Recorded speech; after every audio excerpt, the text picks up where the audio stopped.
Bonjour à toutes et à tous, âmes créatives qui visionnez ce live en direct ou en replay. Je suis ravie de vous accueillir aujourd'hui pour un nouveau live observatoire avec donc Mélissa Simoneau qui est accompagnante en Human Design. Je suis ravie de pouvoir accueillir Mélissa parce que je l'ai découverte récemment sur les réseaux sociaux aussi. Et je me suis dit que ce serait chouette de pouvoir vous faire découvrir le Human Design à travers les échanges que j'aurai avec Mélissa pour les personnes qui ne connaissent pas le Human Design et redécouvrir et approfondir les connaissances sur Human Design pour les personnes qui connaissent déjà. Voilà, coucou Paul, ravie que tu puisses être là sur ce live. Et donc je vais accueillir Mélissa pour vous la présenter et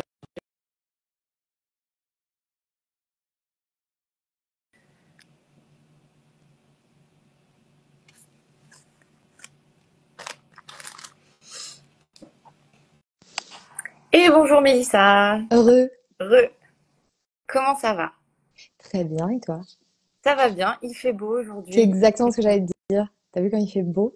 On est gâté par le soleil et Ouais. par le ciel bleu. Hier, il y avait les étoiles aussi et la lune. En fait, la lune faisait vraiment rayonner les étoiles et c'était super beau. Je sais pas si tu as vu. Moi, j'ai beaucoup de lumière là où je suis. Donc, du coup, j'ai un peu du mal à voir les étoiles quand même.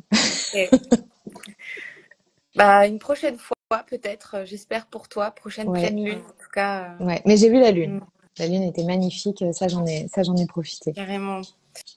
Bon, merci à toutes et à tous d'être là sur ce live ou Bonjour à de tout le nous monde. regarder en replay.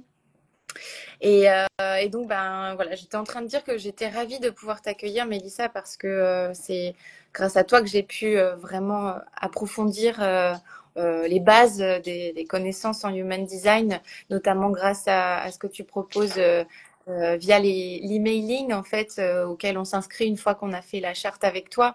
Et donc, merci beaucoup pour tous tes partages qui permettent voilà, de commencer un petit peu à comprendre la, la, le fonctionnement personnel de chaque individu pour mieux relationner, mieux prendre ses décisions, etc. On va développer tout ça ensemble de toute façon. Je vais commencer juste par rappeler un petit peu le contexte. Moi, je suis Julie Gamikia, alias Julie Gam sur les réseaux. Donc, je suis accompagnatrice d'artistes et mon travail, c'est vraiment d'aider les artistes de toute pratique à gagner en confiance, en légitimité, apprendre à mieux se connaître et pour ensuite élaborer une stratégie, une prospection, une communication qui soit alignée, voilà, un développement qui soit aligné avec la démarche et les valeurs de l'artiste. Donc, je suis vraiment ravie de pouvoir vous proposer aujourd'hui cet espace de compréhension de vous grâce au Human Design, grâce à la présence de Mélissa, et j'espère que ça vous sera utile. Voilà. Donc Mélissa, je vais te donner la parole d'abord pour que tu puisses te présenter, peut-être nous expliquer un petit peu qui tu es, ton parcours, qu'est-ce qui t'a amené au Human Design, qu'est-ce qui t'a séduite dans cet outil. Alors, bonjour à toutes, bonjour à tous. Donc, ouais, moi, je travaille avec le Human Design depuis maintenant 6 ans. Quand j'ai rencontré le design, alors complètement par hasard, au détour d'une story Insta, j'étais déjà à ma troisième vie professionnelle et encore dans pas mal de culpabilité, ou plutôt dans une espèce d'attente de quand est-ce que ces virages vont s'arrêter, parce que c'était des choses qui, en apparence, ont vraiment rien à voir entre elles, hein. J'ai commencé en tant qu'attachée de presse dans le luxe, dans la mode. Ensuite, j'ai co-créé un restaurant bar à cocktail. Ensuite, j'ai été coach sportif. Donc vraiment, c'est des choses qui, en apparence, ne s'inscrivent pas dans une linéarité. Et en fait, quand j'ai découvert le design, j'étais en train justement de me dire, bah, le coaching sportif, c'est pas ça. Mince, voilà. Avec le mince, tu vois, il y avait encore je me suis trompée. Et en fait, et donc j'étais pas en recherche active de reconversion ou quoi que ce soit, hein. Je commençais vraiment à me poser des questions et puis à laisser un peu les choses se faire. Et puis donc un jour, je tombe sur une story Insta avec le mot projecteur dedans. Alors ça a tout de suite attiré mon attention. en Mm. me disant c'est bizarre parce que c'est un mot que je connais, mais ça n'a rien à voir avec le contexte de ce que la personne raconte. Et en fait, c'est comme ça que je suis tombée dans la marmite, que j'ai découvert. Alors en 2019, il y avait très peu de ressources, mais il y en avait suffisamment pour me donner un déclic hyper profond, c'est-à-dire que j'avais déjà exploré pas mal de choses, l'astrologie, la médiumnité, des séances de voyance, des thérapies beaucoup plus classiques. Enfin voilà, j'étais déjà dans une exploration personnelle et qui m'avait apporté déjà pas mal de choses. Hein. Mais c'est vrai que le peu d'infos que j'ai pu avoir au début avec le Human Design, ça m'a tout de suite en fait donné une sensation pour la première fois d'être vue, d'être captée avec autant de précision. Alors je pourrais jamais tout donner là comme ça, mais les plus gros déclics, tu vois, bah déjà sur ce parcours-là, le fait que ça fasse partie de moi, d'avoir ce côté non linéaire, d'avoir ce besoin de démarrer des nouvelles choses, ce besoin de stimulation, ce besoin de changement, le fait d'être là pour tester, pour expérimenter et pas nécessairement bah, tout trouver direct du premier coup. Ouais. Et donc, bah, c'était complètement logique pour moi d'avoir eu déjà bah, pas mal de virages dans mon parcours. Donc voilà, ça fait partie des éléments clés. Mon émotionnalité, tu vois, c'était quelque chose que je jugeais beaucoup, que je comprenais mal. Le fait d'être aussi fluctuante au niveau de mon émotion et de mon énergie d'ailleurs, parce qu'il y a plusieurs aspects dans mon design qui parlent de ça. Et les deux sont souvent assez liés. Et tu vois, mon expérience salariée qui a duré que 3 ans et qui m'a fait me sentir vraiment comme une incapable. En fait, je ne pouvais pas performer sur ces horaires-là, sur cette intensité-là, sous des ordres, avec cette absence de liberté. Enfin voilà, il y avait déjà beaucoup de choses où j'avais compris, tu vois, toute seule, la vie, comme souvent en fait, m'avait mise sur un chemin avec davantage de respect de moi. Mais le discours intérieur était pas encore, il n'est pas parfait aujourd'hui non plus, mais il était encore vraiment maltraitant par par incompréhension et par le fait que on est très très homogénéisé en fait. Hein. Et le design en fait, ce qui est venu à moi, c'est évidemment ce début parce que derrière le design c'est un outil d'expérimentation. Hein. C'est pas on download dans son esprit des clés de compréhension et ça y est baguette magique tout est aligné. Mais cette amorce en fait de compréhension, cette mise sur le chemin, c'est accompagné en fait très très vite je peux même pas voir un moment où ça a été décorrélé du fait de vouloir le partager dans le monde. Mm. Donc en fait, il y a eu vraiment cette immédiateté de waouh, c'est Ouais. incroyable. Ça le fait beaucoup, hein. C'est assez souvent le cas. Je vois les gens me le partagent maintenant depuis longtemps. Mais il y a vraiment eu ce côté, il faut que ça sorte de moi en fait. Donc très vite, je suis rentrée dans un processus tout en vivant et en débutant avec ma propre expérimentation, je suis rentrée dans un processus de formation au bout de quelques mois, d'expérimentation aussi de partage, de test, de voir comment est-ce que ça me faisait plaisir de partager ces infos. Et en fait, la résonance, elle était énorme. Donc j'étais encore coach sportif à la fin, en fait, en parallèle, et je pouvais comparer, tu vois, la joie dans laquelle ça me mettait, l'impact. Moi, je suis, pour ceux qui connaissent, je suis manifesteur en design, c'est mon type, et l'impact que je peux avoir sur le monde, c'est quelque chose qui est central dans mon expérience. Et du coup, là, je sentais vraiment, je pouvais comparer, tu vois, passer d'une séance de coaching sportif à une séance encore avec des cobayes, tu vois, de human design. Et je sentais à quel point ça me nourrissait, à quel point j'étais à ma place en transmettant ces infos. Donc voilà, ce qui m'occupe et ce qui me passionne depuis 6 ans et qui a pris des chemins qui bougent au fur et à mesure, qui vont encore bien sûr bouger et s'exprimer autrement. Mm. Mais voilà, donc aujourd'hui, je travaille avec les gens principalement en séance individuelle, en visio. Je donne des ateliers et des conférences. Et puis j'ai écrit un livre l'année dernière qui est sorti. J'ai écrit l'année d'avant et qui est sorti l'année dernière, parce qu'on est déjà en 2025. Ouais. Voilà. Quel parcours! Merci déjà d'avoir un petit peu détaillé les étapes par lesquelles tu es passé. C'est très intéressant et ça va nous permettre de comprendre tout ce qui va être dit par la suite aussi, je pense. Et j'aimerais du coup que tu nous expliques dans les grandes lignes ce que c'est le Human Design, où est-ce que ça puise ces informations, ces sources. Alors, donc, le Human Design, c'est un système, c'est un mot important, hein, c'est un système de compréhension, d'observation de soi, et Mhm. évidemment par réciproque du reste du monde, et de sa place, sa propre place en fait dans le monde. Mais donc à la base, c'est une grille de lecture qui a été, les informations ont été transmises à un homme en 1987. Donc c'est un système qui est assez récent. C'est pour ça que la plupart des gens qu'on croise en fait n'en ont jamais entendu parler, parce que 87 à l'échelle de l'humanité, c'était hier hein, en termes de développement. Et encore, enfin moi qui suis là, tu vois, depuis 6 ans, je peux te dire à quel point ça se développe à une vitesse incroyable et c'est merveilleux. Euh, et donc, c'est un homme qui a reçu ces informations par hasard. Hein, et il n'a pas vraiment choisi. Et il a reçu ce qu'on appelle une canalisation. Donc, pour les personnes qui ne sont pas familières avec ça, c'est quand on reçoit des informations de façon un peu mystique. Donc, la personne n'était pas du tout un mystique, mais l'expérience qu'il a vécue de canalisation l'a transformé. Il est ressorti de cette semaine, puisque ça a duré une semaine, une autre personne, en fait, avec accès surtout à des connaissances qu'il n'avait absolument pas avant, qu'il n'a pas apprises, qu'il n'a pas appris dans les livres.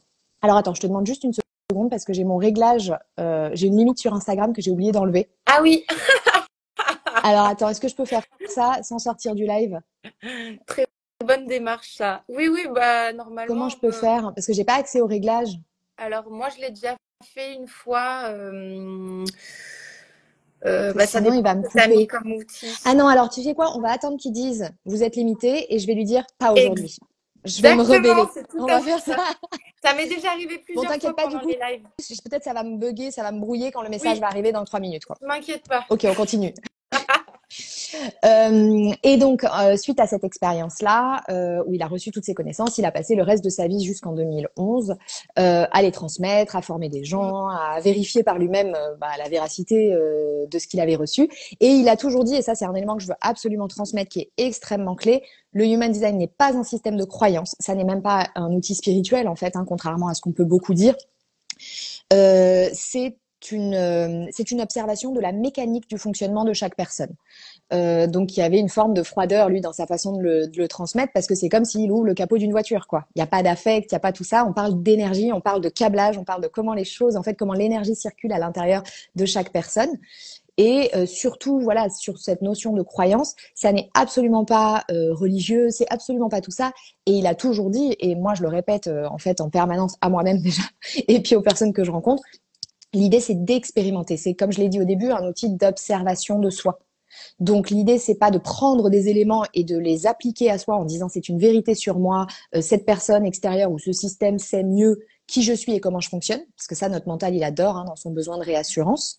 Alors qu'en réalité personne n'est mieux équipé que vous pour vous observer, pour ajuster en fait votre expérience. Et c'est vrai que ces informations là qui sont toujours à prendre avec qu'est-ce qui résonne pas, je prends, je laisse, à prendre avec beaucoup de subtilité et surtout de le prendre comme quelque chose qui nous engage sur un chemin peut-être plus adapté à nous, mais pour mieux nous observer. Encore une fois, il n'y a pas de réponse toute faite, il n'y a pas de téléchargement de ça y est, c'est bon, tout est réglé. C'est mettre plus de nuances dans son quotidien et s'accepter, en fait, le human design à la base. Donc, pour revenir sur de quoi c'est composé, c'est donc un système qui est composé de plusieurs autres grands systèmes, avec une partie plus ésotérique, une partie plus science tout court, science moderne. Donc il y a l'astrologie occidentale, le système des chakras, l'arbre de vie de la Kabbale, le I Ching chinois, qui est couplé à la physique quantique et à la génétique. Ok, donc tout ça en fait corrélé. C'est pas comme si on faisait quand on fait une séance de human design 5 minutes sur l'astro, 5 minutes sur les chakras. C'est pas du tout comme ça. Hein. Tout ça est déjà fusionné et donc c'est basé sur nos informations de naissance, donc date, lieu et heure précise, et qu'on rentre en fait dans un logiciel. Donc moi sur mon site j'en propose un, hein, melissasimono.com/découvrir votre design si vous voulez le faire en même temps. Et vous avez en fait sous vos yeux un schéma, alors qui n'a pas du tout d'informations intuitives a priori à vous apporter, plein de couleurs, plein de chiffres, plein de formes, mais il y a une légende en fait qui l'accompagne et qui a déjà des informations qui sont importantes pour ensuite aller les mettre dans le contexte, par exemple des mails que j'envoie comme tu en parlais, ou d'autres informations que vous pourrez trouver ailleurs, et qui va vous donner déjà pas mal d'informations.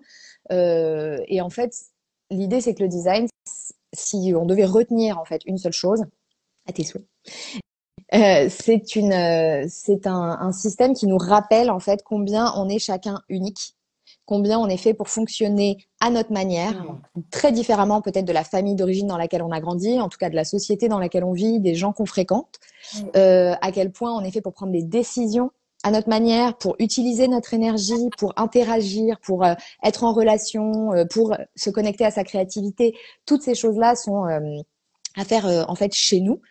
Euh, comme on le comme on le ressent. Et le souci, comme je le disais, c'est qu'en fait, on vit dans une société qui est tellement homogénéisante. En fait, on nous présente une façon de faire.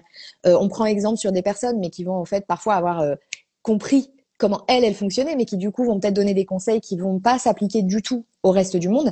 Et le design vient en fait nous rappeler avec beaucoup de puissance et surtout quelque chose de très nécessaire à quel point on est là pour être qui on est dans tous les domaines de sa vie. Donc pour moi, c'est un outil enfin une grille de lecture qui nous permet de mieux prendre des décisions qui soient justes pour soi, si on doit retenir ça, et nous rappeler en fait à revenir à qui on est et avoir beaucoup plus de respect et d'observation juste de qui on est. Un petit peu comme dirait Fabrice Midal, pour mieux se ficher la paix, pour ceux qui ont déjà lu ses livres ou qui sont familiers avec son travail. Ouais, fameux expert en hypersensibilité. Mm. Ok, merci, c'est très clair. Et du coup, est-ce qu'on peut peut-être rentrer directement dans le vif du sujet d'aujourd'hui, c'est-à-dire human design et créativité, en abordant les différents types, c'est-à-dire qu'est-ce que tu pourrais dire sur chaque type qui existe, donc générateur, projecteur, manifesteur, réflecteur, Mhm.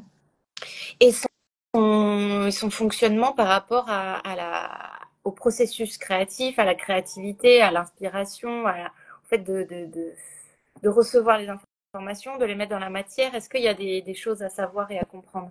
Ouais, alors on va commencer par les types. Il y a plein d'autres choses, on verra ce qu'on peut aborder aussi. Il y a pas mal d'autres couches. Parce que ça, c'est important aussi à dire. Le human design, c'est évidemment, ça paraît très complexe et ça l'est hein, dans la densité d'informations. Maintenant, pour tout un chacun, quand on n'a pas forcément un attrait pour se former ou quoi que ce soit, c'est absolument pas nécessaire d'avoir des connaissances. En fait, très souvent, c'est comme ça. Hein, nous, dans notre société, on se dit si je connais, je vais pouvoir Ouais. appliquer. Et avec le human design, comme je disais, on n'est pas là-dessus. Hein, on est sur de l'expérimentation. Et l'idée, c'est pas de vouloir avoir toutes les informations. C'est des informations qui vont résonner au bon moment avec soi. Mais c'est vrai qu'il y a énormément de couches. Le type, c'est le premier niveau de lecture qui est essentiel. Mais bien sûr, ça s'arrête pas là. Hein. Il y a beaucoup d'autres choses qui vont nous permettre de nous différencier. Mais il y a un truc que je voudrais quand même dire avant de parler du type qui est important parce qu'il nous concerne quand même globalement tous. C'est des choses qui reviennent régulièrement parce qu'on va le retrouver à différents niveaux de lecture du schéma. C'est le Human Design vient nous rappeler à quel point la créativité n'est pas quelque chose de contrôlable et n'est pas quelque chose qui est linéaire.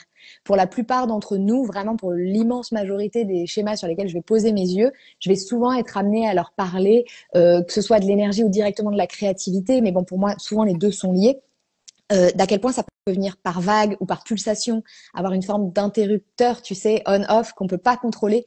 Et ça, c'est quelque chose que je me retrouve très souvent à rappeler aux gens. J'imagine que toi aussi, parce que on va avoir tendance à vouloir mettre ça en boîte, bah, comme tout dans notre société, tu vois, le processiser, le linéariser. Et c'est comme ça. Et quand je veux avoir accès avec, tu vois, cette société de consommation et de demande, Ouais. bah finalement, et d'immédiateté, on ne laisse plus vraiment tant la place que ça à ça et qui est en fait bah, le résumé de notre humanité, en fait. La cyclicité, l'irrégularité, les fluctuations. Oui, ouais, il y a tellement de paramètres qui rentrent en jeu que aussi avec notre fonctionnement propre, on va réagir différemment aux événements de la vie, aux émotions, aux sensations, et ça va forcément impacter notre créativité. Donc oui, commencer par la compréhension de soi-même, de son fonctionnement, pour ensuite apporter de l'amour à ce fonctionnement et l'embrasser et pouvoir surfer sur les vagues qui nous permettent d'avancer, soit en termes d'organisation, soit en termes de création. C'est hyper important. D'où le fait que j'aime beaucoup le fait d'aborder cet outil comme euh, peut-être une des solutions qui va permettre de lâcher prise aussi parfois. Mm. Ok. On On attaque sur les revient, types. on revient au type, ouais. Ouais. Alors, le type, donc, comme je disais, c'est le premier niveau de lecture. Il y a 4 grandes familles, 4 grandes catégories en human design. Donc, évidemment que ça s'arrête pas là, hein, comme je disais, parce qu'on peut pas être divisé en 4, qui sont pas du tout équitablement répartis dans la population. Donc, je vous les préciserai au fur et à mesure. Et alors l'idée, c'est pas de se laisser impressionner par le jargon, hein, je vais vous expliquer un petit peu contextualiser les choses. Mais donc le type, ça va être la façon dont chacun est conçu pour utiliser son énergie et cultiver des opportunités. Donc on démarre avec la première famille qui est la plus répandue dans le collectif, à environ 70%, qu'on appelle les générateurs. Donc c'est des personnes qui sont faites pour utiliser leur énergie chaque jour au maximum dans des choses qui les satisfont, qui les illuminent de l'intérieur, où ils sentent en fait que quand ils font ces activités-là, ou ça s'étend aussi à ces projets, ces relations, enfin en fait toute la façon dont ils utilisent et ils attribuent leur énergie au quotidien, au maximum doit s'inscrire dans des choses qui les attirent profondément, qui les enthousiasment. Donc on peut penser que tu vois, c'est des gens qui au niveau créatif, quand ils se dirigent vers ce qui les attire vraiment et pas à ce qu'ils croient qui devrait être bien ou qui peut-être pourra leur correspondre, etc., mais plutôt laisser parler leurs sensations. Souvent chez eux, ça va se passer dans le viscéral, dans les tripes. Il me semble que c'est ton type d'ailleurs. Oui. Ouais. N'hésite pas à m'interrompre, hein, pour partager des choses et puis Avec pour plaisir. contextualiser, hein. Je vais en Euh, profiter. Vu qu'on parle de toi. Et donc vraiment se diriger, utiliser cette boussole intérieure de ce viscéral qui est à la fois, donc comme je dis, la boussole, donc qui vous permet de savoir quand et avec quoi utiliser votre énergie, mais qui est aussi le réservoir de puissance, de créativité, de force de travail, de productivité aussi. Et donc bien sûr, comme on parle de créativité, il n'y a pas de linéarité, mais globalement, les générateurs sont souvent des personnes qui vont avoir un processus qui, quand ils sont galvanisés par ce qu'ils font, quand ils répondent par le corps en fait à ce qui se présente et qui suivent un enthousiasme qui monte à l'intérieur, ils vont avoir en fait beaucoup plus d'énergie et surtout une forme de durabilité dans l'énergie, une forme d'endurance. Hein, c'est pour ça que c'est important de préciser, c'est 70% de notre population et donc ça se voit, on vit dans un monde de constance, de durabilité, de régularité. Hein, on y reviendra parce que c'est pas le cas des 30 autres pourcents. Mais donc il y a quelque chose d'important là-dessus. Donc ça ne veut pas dire que la créativité devient permanente et durable juste parce que j'aime ce que je fais. Hein, on ne parle pas forcément de la même chose. Mais en tout cas, quand je choisis des projets, quand je choisis des relations depuis cet espace de résonance physique et pas seulement, ou pas du tout même depuis ce qui me paraît logique, ce qui paraît cohérent, ce que font les autres, etc., mais plutôt d'attendre que des choses autour de moi, dans mon environnement, se présentent, mais qui peuvent être de toute nature. Hein. Ça peut être une feuille, ça peut être une conversation, ça peut être un mot dans un podcast, et va venir mettre l'étincelle et faire une résonance à l'intérieur du corps où on va pouvoir sentir, mais là, il y a de l'énergie qui monte. Là, j'ai quelque chose qui est présent. Ou à l'inverse, il y a une fermeture, quelque chose qui repousse en fait ce qui se présente.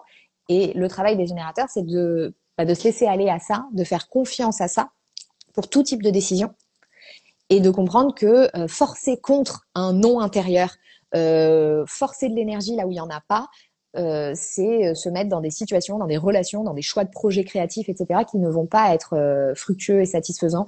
Et en fait, la façon dont on démarre en design, on parle beaucoup de comment on rentre dans les opportunités, dans les projets. C'est souvent le signe de comment est-ce que c'est adapté ou pas. Donc, c'est très important de prêter attention à comment est-ce que je suis rentrée dans ce projet. Et est-ce que, comme j'aime bien le dire, est-ce que ça partait carré dès le départ ou est-ce que c'était juste et aligné, quoi. Moi, tu vois, par exemple, j'ai très longtemps été coupée de mon corps et là, je commence à reconnecter avec lui et donc à aller chercher ce que c'est les intuitions que je ressens, les sensations que je ressens et donc peut-être ces messages en tant que générateur. Est-ce que toi, à travers un accompagnement en Human Design, tu vas aider à reconnecter aussi à son corps et donc à comprendre les messages qu'il nous envoie?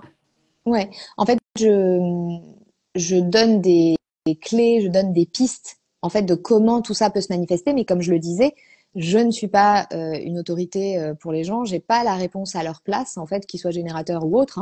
Hein. Et donc ma présence, elle est là aussi pour les mettre sur un chemin, pour leur donner des outils, de par tout ce que je recueille aussi des personnes avec que j'accompagne depuis 6 ans, les témoignages, parce qu'il y a plein de choses qui s'inscrivent pas dans mon expérience à moi. Hein.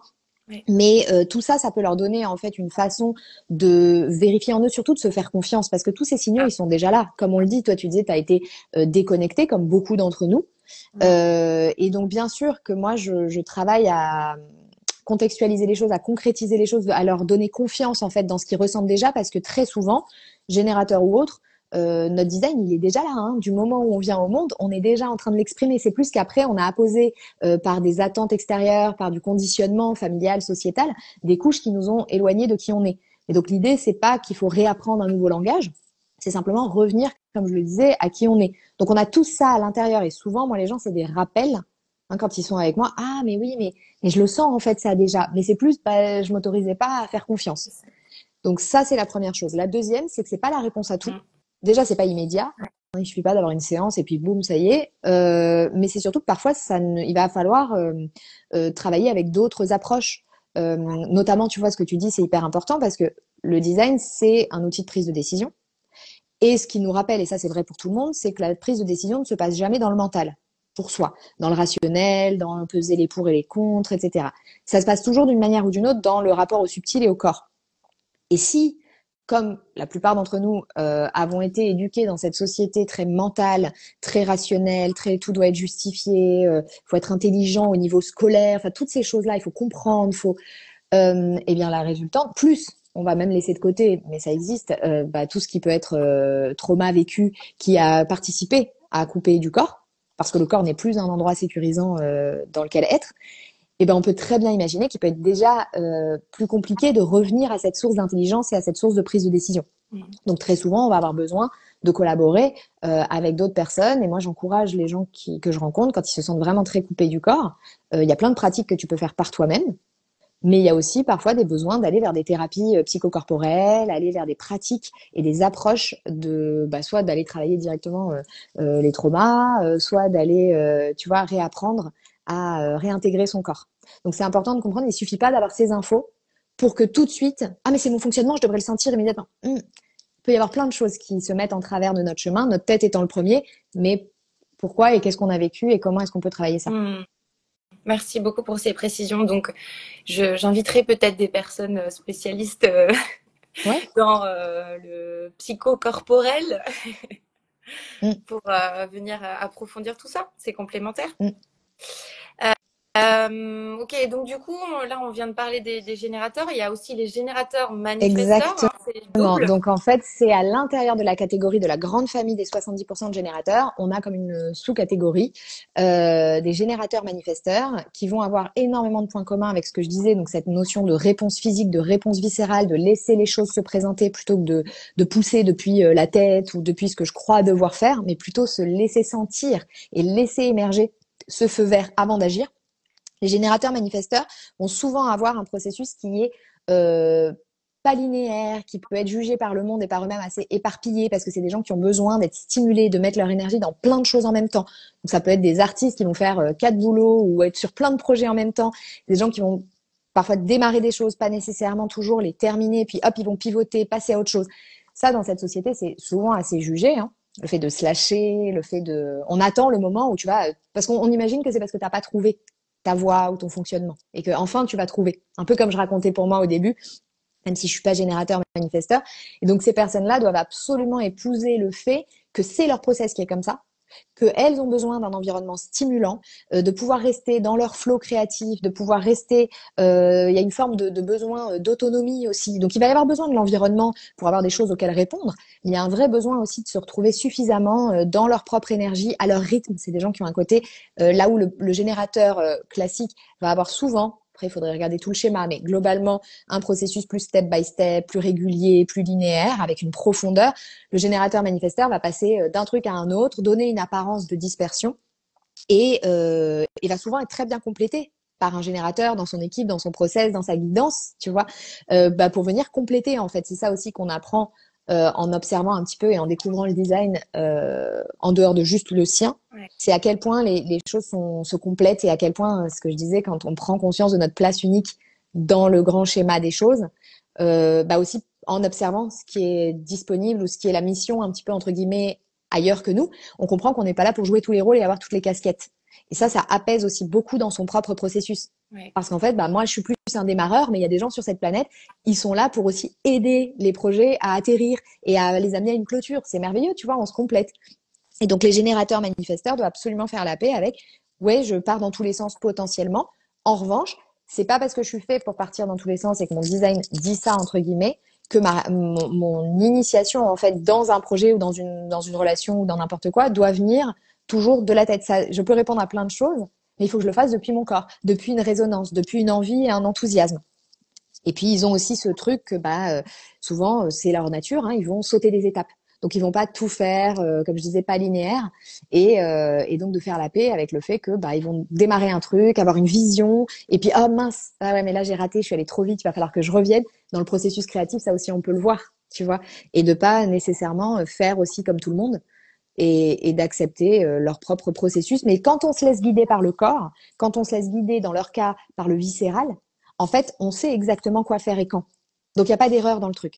Là où on s'éparpille, là où on part en cacahuète, c'est quand après, derrière, ils suivent plutôt depuis le mental. Ok. Et donc, du coup, si je reprends la charte, donc il y a beaucoup d'informations hein, qui en ressortent quand on la sort. Il y a le type, la stratégie, l'autorité intérieure, etc., etc. Moi, par exemple, tu vois, j'ai l'autorité intérieure émotionnelle plexus solaire. Est-ce que Mhm. du coup, ça fait de moi un peu une manifesteur aussi, alors? Non, pas nécessairement. Toi, tu es générateur émotionnel. C'est pas là-dessus que ça va se jouer. Non, non. Et de toute façon, moi, je dis, j'ai pu le dire par le passé, mais j'ai avancé ma façon d'exprimer les choses. Aujourd'hui, moi, je ne dis pas le générateur manifesteur est un hybride entre le manifesteur et le générateur. J'insiste lourdement, c'est ce que j'ai fait dans le livre, pour les mettre vraiment dans la catégorie du générateur. Pourquoi? Parce que la stratégie, justement, c'est comment cultiver des opportunités. Elle est la même pour le générateur et le générateur manifesteur, qui est celle de répondre. Donc, répondre par sa sensation physique à ce qui se présente dans son environnement. Et on a tendance, quand on les sépare, à les éloigner à tort de leur stratégie. Et ça, c'est problématique parce qu'en fait, la stratégie, c'est vraiment la base de l'observation de son fonctionnement. Hmm. Donc, on parlera, si tu veux, après un petit peu des autorités, comment elles peuvent impacter le processus, parce que justement, l'autorité émotionnelle, c'est plus de 50% de la population sur plusieurs types. Hmm. Donc, ça peut être intéressant aussi de voir comment ça peut impacter le processus. Clairement, clairement. On va continuer du coup avec les projecteurs, si tu veux bien. Ouais. Donc, les projecteurs, c'est environ 20-22% de la population. Donc là, on est sur des personnes qui ont leur rôle dans le collectif, c'est beaucoup plus de guider, de capter l'énergie et des personnes qui rencontrent et d'avoir une forme de sagesse et une capacité à orienter en fait et à optimiser l'énergie aussi bien des personnes que des process, que des groupes, que des communautés. Okay. Et c'est des personnes qui apportent en fait cette perspicacité, cette capacité en fait à capter l'humain qui les entoure, mais qui a aussi une énergie vraiment fluctuante. Contrairement à ce que je disais pour les générateurs et les générateurs manifesteurs qui, quand ils sont galvanisés par ce qu'ils font, peuvent avoir une forme vraiment d'endurance, de régularité. Alors souvent, on prend ce qu'on est pour acquis. Hein. Donc je m'attends pas à ce que les générateurs et les générateurs manifesteurs qui nous écoutent aient vraiment conscience de ça, surtout que vous donnez le ton en fait dans le monde.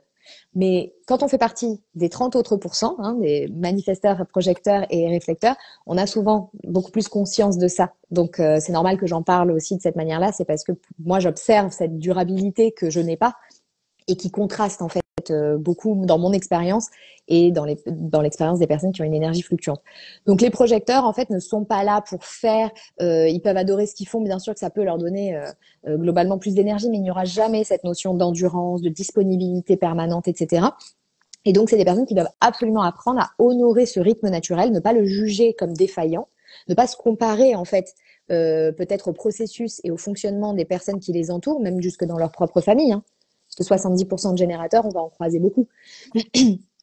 Et de pas s'imposer, de faire, que ce soit dans leur créativité, même quand ils sont galvanisés, même quand ils sont enthousiasmés et qu'ils ont un élan. Alors bien sûr, pas le taire, mais quoi qu'il arrive, c'est des gens qui vont beaucoup bénéficier de mettre des pauses, d'avoir une forme d'hygiène au niveau de leurs limites, tu vois.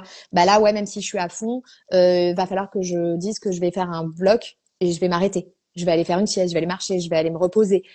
Parce que l'énergie va disparaître et en fait, quand ils vont trop loin, c'est des personnes qui sont particulièrement sensibles au burn-out. Aussi bien parce qu'ils reçoivent l'énergie extérieure et que parfois ils peuvent avoir tendance à confondre et imaginer que ça vient d'eux, mais aussi par leur incapacité à s'en débrancher et d'être toujours sur on et toujours hyper stimulé. Donc c'est très important pour eux d'honorer ça. Et du coup, ça impacte aussi les choix.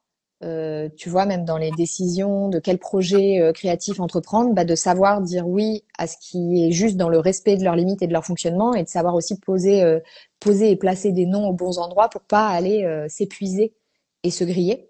Donc ça, c'est l'utilisation de l'énergie, c'est extrêmement clé pour eux. Et il y a un autre point aussi qui est important. euh, c'est l'importance des personnes avec qui ils interagissent. Le projecteur a pour stratégie, en fait, d'attendre l'invitation et la reconnaissance. C'est des personnes qui ont vraiment besoin d'utiliser leur énergie quand ils l'investissent auprès d'autres personnes. Pas quand ils sont nécessairement tout seuls, mais peut-être à l'heure de mettre en avant leur création, je sais pas, publier un livre, ou tu vois, dès qu'il va y avoir commencé à y avoir une interaction avec le monde extérieur, et je suis plus juste moi dans ma bulle, c'est très important de se sentir vu, valorisé, reconnu, de recevoir en fait cette assurance d'être auprès des bonnes personnes, en train d'utiliser leur énergie à bon escient. Parce que c'est des personnes qui peuvent pas s'empêcher dans tout ce qu'elles font en fait de transmettre naturellement cette capacité à guider, à orienter, mais c'est très intense.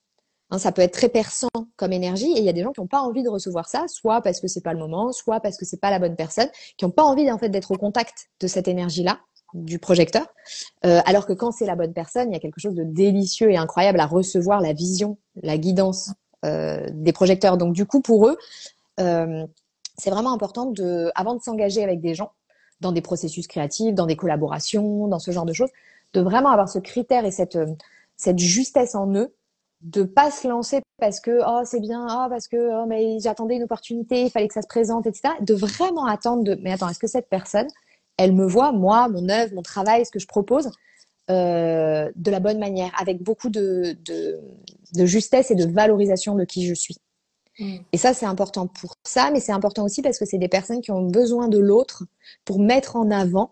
Et moi, dans ma bouche, le mot besoin, hein, dans la société, c'est très mal vu. Hein, on veut se débrouiller tout seul, on veut être indépendant, self-made woman and man, etc. Mais dans ma bouche, quand je parle de besoin, je parle vraiment de besoin énergétique. Et le projecteur a naturellement besoin peut-être de soutien à certains moments, justement parce que son énergie est fluctuante, parce que c'est des gens qui vont avoir besoin d'être mis en avant aussi, à qui on peut créer un peu comme une estrade, tu vois, pour aller les aider à partager leur art, leur création. Et ça peut être très soutenant, en fait, d'être mis en avant par les bonnes personnes, ceux qui voient vraiment la qualité du projecteur. Et donc, tu me vois venir pour pouvoir être invité, pour pouvoir être reconnu, pour pouvoir rentrer dans des collaborations qui sont intéressantes. Il y a un critère qui est important, c'est celui de se mettre en avant. Projecteur, quoi qu'il fasse, réussit mieux en fait quand il entretient une forme de vitrine quelle qu'elle soit. Ça peut être partager au monde que tu es en train d'écrire un livre, que tu te lances dans tel projet créatif, même s'il n'est pas fini, tu vois, mais d'avoir des moyens de partager ce que tu fais au monde pour que les gens puissent, pour que les bonnes personnes puissent avoir ce côté aimanté, tu vois, et j'ai envie d'en savoir plus, j'ai envie d'interagir avec cette personne et donc proposer au projecteur des occasions de mettre au monde et de mettre en avant sa vision à travers son art et ses créations, par exemple. Ok, super Tu intéressant. en connais des projecteurs autour de toi? Oui, elle a un poste à responsabilité territoriale dans la culture. Et, euh, et elle s'est reconnue quand je lui ai lu la description. Ouais. C'est quelqu'un qui est souvent sur le devant de la scène, qui doit souvent être porte-parole. Donc, et je sais que ça la fait vibrer et elle,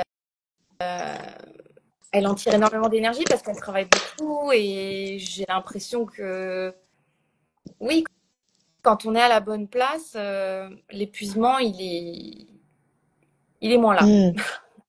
Aussi, c'est une question de balance, tu vois, parce que ça veut pas dire que souvent, hein, ils vont arriver, moi je les vois en séance, à me dire, ah mais j'ai compris pourquoi j'étais fatiguée tout le temps, pourquoi je pouvais rien faire. Je suis là, waouh, non, non, c'est pas du tout ce qu'on est en train de dire, c'est pas du tout l'énergie dans laquelle c'est sain pour qui que ce soit de se retrouver. Quand tu te retrouves dans cette situation-là, c'est que tu es allé trop loin, Ouais. c'est que tu te respectes pas. Quand tu te respectes, en tant que projecteur, bien sûr qu'il y aura de toute façon une énergie fluctuante, quoi que tu fasses. Peut-être que certaines personnes aussi sont très conditionnées et se rendent même pas compte qu'elles sont fatiguées, qu'elles sont en burn-out. Moi, souvent, je mets un truc là-dessus quand on me dit non, non, moi ça va très bien, je travaille 70 heures par semaine en tant que projecteur et wouh en même temps, on regarde le monde dans lequel on vit. Ouais. Donc, et eux, en fait, reçoivent et amplifient tout ça. Donc, parfois, c'est difficile et puis c'est ta norme. T'as grandi comme ça, dans ta famille, on t'a dit allez, on bosse, machin. Donc, ça peut être très difficile de commencer à se dire je me respecte pas forcément quand je fais ça. Donc, déjà, il y a cette première partie. La deuxième, bien sûr, je te rejoins. Quand on aime ce qu'on fait, quand on est à la bonne place, quand on tire son énergie des bons projets, évidemment que même s'il y a des fluctuations, en fait, on peut comprendre tout seul si on est vraiment dans les bonnes valorisations, si déjà on se donne cette reconnaissance à soi-même, on accepte ces variations de fonctionnement, bah, en fait, naturellement, on va s'honorer.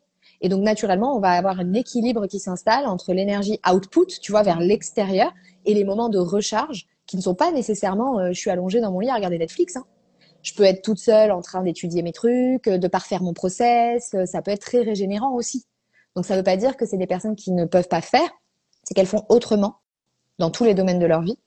Et puis surtout qu'ils doivent absolument décrocher leur valeur de ce que je fais, ce que je produis, ce que je carbure, et comprendre que leur valeur, elle est dans la vision. Et la vision, ça se quantifie pas en fait comme du temps. Hmm. Il y avait une question intéressante qui fait écho un peu à ce qu'on vient de dire. Faudrait-il une bonne hygiène de vie pour pouvoir entendre sa stratégie? Ah, c'est intéressant ça, dis donc. Une question que j'ai jamais eue.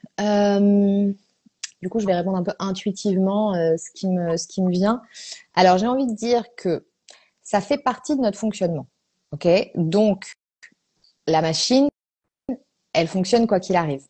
Donc, je pense que même quand on va pas forcément avoir une bonne hygiène de vie, on peut être très connecté à soi, quoi qu'il arrive, sentir des signaux. Donc, j'irai pas jusque-là de dire si on a une mauvaise hygiène de vie, déjà exactement qu'est-ce que ça voudrait dire, est-ce que c'est ce qu'on se juge ou pas, tu vois, qu'est-ce que ça veut dire une bonne hygiène de vie, ça, voilà, il y a vraiment beaucoup de discours Le là-dessus. curseur. Parfois, Parfois, tu vois, vraiment aller dans une hygiène de vie dite parfaite, bah, en fait, tu es en maltraitance avec toi-même, Mhm. tu vois, parce que tu es déjà trop dur. Ouais. Et est-ce que tu écoutes vraiment ton corps quand tu fais ça? Donc, déjà, il y a toute cette discussion-là Mhm. qui est intéressante. Moi, je pense qu'on peut tout à fait être connecté à son corps avec même si on l'a vu, qu'est-ce que ça veut dire? Une mauvaise hygiène de vie.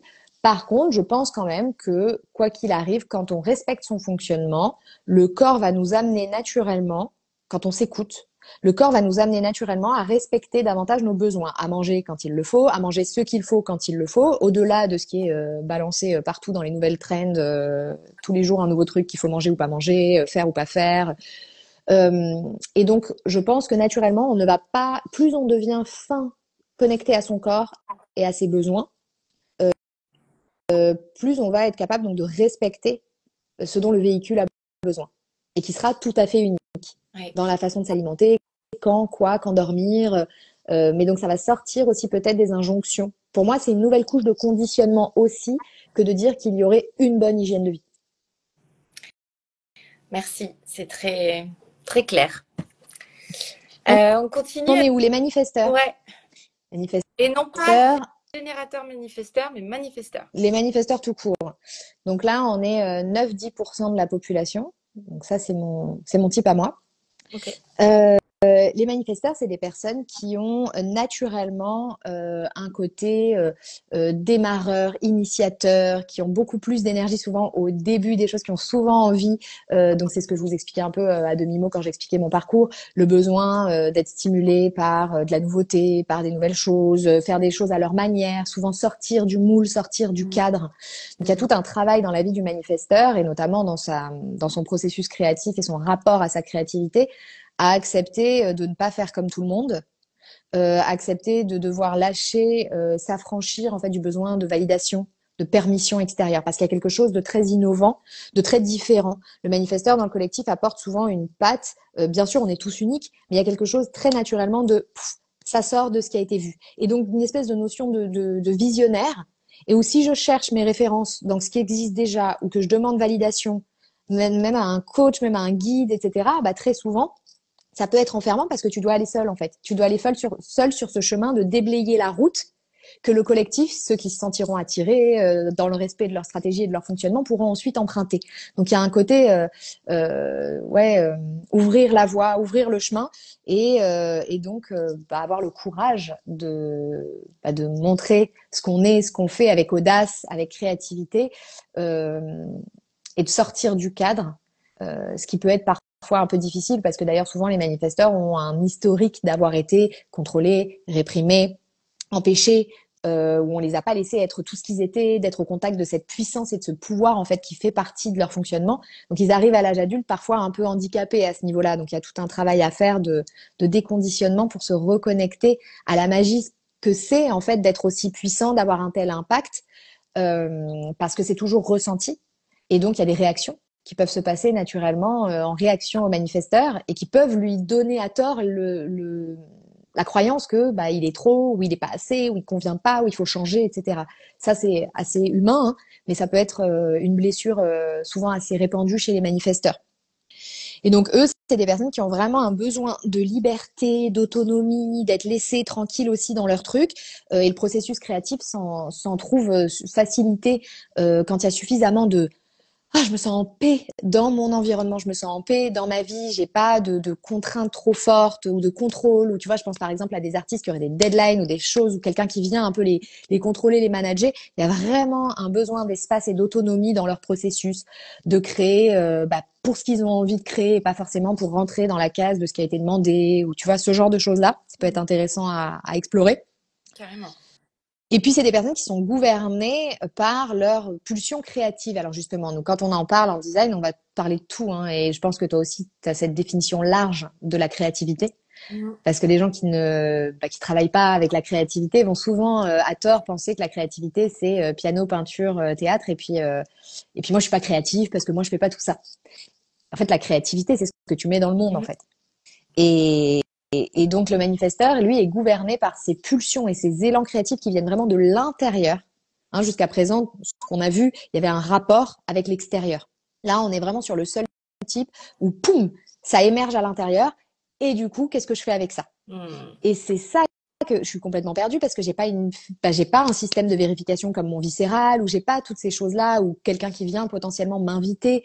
Et donc, il y a une espèce de flou au niveau du processus du manifesteur et donc un gros travail de confiance dans ses élans. Puis surtout, il y a un truc qui me vient, mais on l'a jamais vu ailleurs, mais qu'est-ce que c'est? Mais tu vois, qu'est-ce que je vais faire? Et donc, c'est tout un travail précieux de lien intime avec j'accorde du crédit et j'accorde de la place à ce qui me vient et d'un coup quand l'élan est là, tu vois, notamment l'élan de créativité, bah je lui fais confiance. Ouais. Il n'y a pas besoin de rentrer dans une case, il n'y a pas besoin qu'il arrive à un autre moment. Ça a de la valeur, donc j'y vais.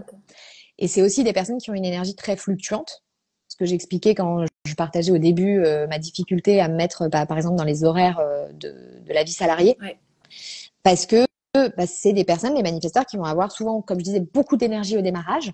Par contre, pour la partie implémentation, durabilité, clôture, ça peut être un peu compliqué. Donc, il va y avoir besoin de venir compléter ou de se faire aider.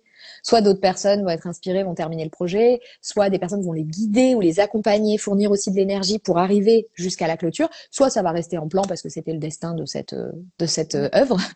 Mais voilà, donc il y a un vrai truc autour de la difficulté parfois à terminer les choses quand elle est exigée. Et juste à accepter aussi que parfois c'est parfait en fait, il manque rien. Tu vois, c'est ça aussi le message dans tout. Hein. Il nous manque jamais rien. On est équipé exactement avec ce qu'il faut. Et quand on croit ça, c'est parce qu'en fait, soit on n'est pas à la bonne place, soit on n'a pas le bon regard. Tu vois. Donc, au niveau des fluctuations d'énergie, c'est d'accepter que c'est des personnes qui vont avoir des gros élans, parfois des élans qui vont les tenir pendant des jours, des semaines, des heures, avec une intensité énorme, et qu'après derrière, pouf, l'énergie elle va naturellement cracher, et que installer des pauses, du repos, accepter ce côté dents de scie qui est pas forcément toujours facile dans toutes les saisons de vie à respecter dans notre société très endurante, très régulière, très répétitive, ça fait partie du processus aussi du manifesteur. Tu vois, moi j'ai mobilisé une énergie de dingue, par exemple pour mon livre. Ouais, j'allais justement, si tu pouvais nous Ouais, expliquer un exemple, vu que tu l'es projecteur. manifesteur. Du coup, le livre, ça a été un des exemples, tu vois. Ça s'installe dans d'autres aspects de mon design aussi, le processus de prise de décision, tout ça. Mais une fois que j'étais lancée, je vais avoir des gros élans à des moments. Je vais être capable de bosser des nuits, des jours. Et c'est là où c'est aussi important, comme je l'ai dit pour les projecteurs, d'apprendre à poser quand même des limites et anticiper l'épuisement. Moi, chose que je sais pas encore très bien faire tout le temps. Et parce que parfois, on va avoir cette espèce d'addiction à l'élan, tu vois, genre il est là, il faut que je le prenne. Et je sais pas quand est-ce il se représentera. Alors qu'en fait, le meilleur moyen qu'il se représente, c'est de savoir s'arrêter à un moment quand ça commence à pêcher, hein, pas parce que la tête le dit, mais quand ça commence à pêcher, savoir écouter, s'arrêter, se reposer, et savoir que les prochains élans viendront toujours depuis le repos. Ouais. Un manifesteur qui est en burn-out ou qui est épuisé en permanence ne peut pas ressentir les élans dont je parle en fait, parce que le corps il est intelligent. Si t'es free, il va pas t'envoyer une nouvelle dépense énergétique. Il va dire là, la priorité c'est de se reposer. Et donc moi j'ai eu beaucoup de mal à gérer ça parce que et pourtant j'ai eu beaucoup de souplesse en face, hein. Comme je disais, c'était important pour le manifesteur, donc on m'a pas imposé des deadlines trop rigides, je les ai repoussés plein de fois et ça a été très ok en face. Mais par contre, oui, je voyais que je partais dans des trucs et je pouvais et ça m'est arrivé à plein de niveaux de mon travail, pas que dans le livre, hein, où je pars pendant des semaines, je me perds dans un truc, je peux travailler jour et nuit et après c'est fini, je peux même plus mettre un pied devant Ouais. l'autre. Ça, c'est le signe quand même que je suis allée trop loin.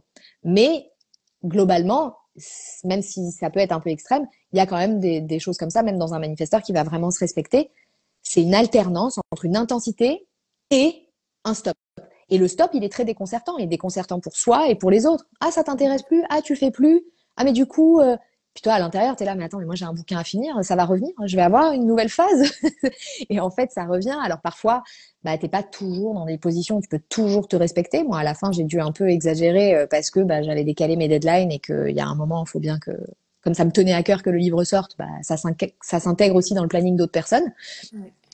Mais globalement, j'ai essayé en fait quand on voit le processus sur 1 an et quelques d'écriture de mon livre, il est très inégal. Quand je vois les processus de certaines personnes qui disent alors moi j'écris 2 heures tous les matins Mm. régulièrement, je me mets à ma table, l'inspiration elle vient. Je sais plus qui disait ça. J'attends pas que l'inspiration vienne, c'est je vais la chercher en me mettant à ma table. Je sais plus, il y a pas mal de citations dans ce goût-là. Euh, je dis pas que c'est pas juste, mais je pense que c'est plus des générateurs qui parlent comme ça. Euh, Moi, si on regarde mon processus, il a été très manifesteur, quoi. Avec Et, euh, et du coup, ce qui est intéressant, quel que soit le type que l'on a, c'est d'apprendre à connaître son fonctionnement, encore une fois, pour pouvoir juger bah, soi-même de l'organisation qui nous convient, et puis l'expérimenter et l'observer ouais, finalement. Hein, parce que là, par exemple, ce que tu nous décris, c'est que c'était une première fois aussi. C'était ton premier livre. Tu savais oui, pas comment tu allais la vivre, cette expérience. Donc, ça s'est peaufiné avec le temps aussi, ta compréhension de toi ouais. grâce à l'expérience. Et ensuite, de pouvoir l'exprimer à l'extérieur, aux collaborateurs, aux partenaires, aux autres personnes avec qui on collabore ou même avec son entourage pour être soutenu, entendu et non pas jugé, critiqué, descendu. Mhm. À partir du moment où je pense on se comprend, on sait comment on fonctionne, on est en capacité de l'exprimer aux autres, on sort vraiment de la position victimaire et on a ce potentiel du coup de fluidité qui est encore plus accompagné quoi. Mm. Ouais, ouais, complètement. Et ça, c'est vrai pour tout le monde. Mais tu vois, c'est intéressant que tu en parles maintenant parce que bah, une grosse partie du fonctionnement plus fluide d'un manifesteur, ça passe par justement cette notion d'informer, donc d'exprimer vers l'extérieur ce qui se passe pour soi, où j'en suis, même quand je sais pas où j'en suis. Parce qu'en fait, comme je disais, il y a une énergie qui est extrêmement impactante, qui peut être parfois, qui peut susciter toutes sortes de projections, d'attentes, de méfiance depuis l'extérieur, parce que je sais qu'il va y avoir un impact, mais je sais pas trop bien ce qui va tomber dessus. Et ça, c'est plutôt le monde extérieur quand il regarde le manifesteur. Et le manifesteur a un processus souvent très interne, comme je disais. Donc, dans sa bulle, il se rend pas bien compte qu'il y a le reste du monde. Et ça, d'ailleurs, ça peut être étiqueté d'égoïsme ou de pensée qu'à soi, alors qu'en fait, c'est purement énergétique. Et donc, en fait, on a donné au manifesteur un complément de stratégie, alors que son vrai fonctionnement, c'est d'initier, c'est de suivre ses élans, c'est d'accepter de lancer des choses et d'être le premier. Mais pour que ça se passe mieux collectivement et pour lui-même aussi hein, dans ses relations, il y a cette notion, vous verrez dans les légendes des schémas des manifesteurs, qui est informer. Informer, c'est simplement tenir au courant les personnes potentiellement impactées par le processus du manifesteur, par ses décisions, de ce qu'il s'apprête à faire, de ce qu'il a décidé, et donc ça, exprimer où t'en es, exprimer que tu as besoin de solitude, exprimer que tu as besoin de décaler, exprimer que ça va pas, etc. Tout ça aussi, ça fait partie du fonctionnement euh, plus juste d'un manifesteur. Mais très souvent, c'est pas naturel. Les élans, sentir les élans, ça peut être plus naturel. Leur faire confiance, c'est autre chose. Sentir les élans, ça peut être plus naturel. Informer, c'est souvent quelque chose qu'ils vont avoir besoin de réapprendre à faire. Hmm. Et il y a une question très intéressante qui, moi, va beaucoup me plaire. C'est parce que, en fait, je suis concernée, je suis neuroatypique, j'ai un TDAH. Et donc, la question, c'est comment s'expriment les neuroatypies dans les profils? Alors, donc là, juste pour être plus précise, on parle des types. Hein. Les profils, c'est un autre aspect du design. Alors, je sais qu'on dit souvent profil parce que c'est ce qu'on dit dans les systèmes de tests de personnalité, etc. Et donc, c'est important de le nuancer parce que le profil, c'est un tout autre aspect du human design dont on n'est pas en train de parler pour le moment. Ok, merci. Je pense que donc sa question veut dire dans les types, et donc je vais la nuancer tout de suite en disant que je pense que, alors moi je ne crois pas qu'on puisse regarder un schéma et dire ah tiens ça c'est forcément quelqu'un qui est neuroatypique. De toute façon, donc en prenant certains aspects, certains marqueurs et dire ah là c'est sûr qu'on a ça. De toute façon, neuroatypie ou autre sujet, on ne peut pas regarder un schéma et dire ce qui est exprimé parce que la réalité de quelqu'un, elle est pas en 2D sur un schéma aplati, elle est dans ce qu'elle vit et dans ce qu'elle exprime. Et deux schémas identiques vont donner deux vies complètement différentes. On le voit avec les jumeaux par exemple. Donc ça c'est le premier truc.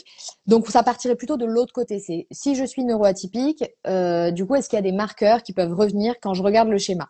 Et oui, il y a certains aspects. Ça serait pas forcément nécessairement au niveau du type, tu vois. Si tu veux faire simpliste, tu pourrais dire ah on peut prendre les hyperactifs, on peut prendre les générateurs manifesteurs comme les plus hyperactifs parce qu'ils font plein de choses en même temps, ils terminent pas tout, ça pourrait coller avec un TDAH, il y a beaucoup d'énergie, on sait pas quoi en faire. Si c'est pas bien mis depuis une réponse viscérale, ça part dans tous les sens et ça brûle les circuits. Mais pour moi, c'est pas vérifié dans la réalité que tous les TDAH sont générateurs manifesteurs, par exemple. Donc, on pourrait trouver un peu des choses comme ça, mais finalement, tu pourrais les trouver presque dans chaque type. Et plus en profondeur sur le schéma, il y aurait des marqueurs dont on ne pourra pas parler aujourd'hui. Mais par exemple, tu vois, on va avoir une façon une façon de comprendre, une façon de connaître les choses, un lien à la connaissance qui va s'inscrire dans plusieurs, ce qu'on appelle des circuits en human design.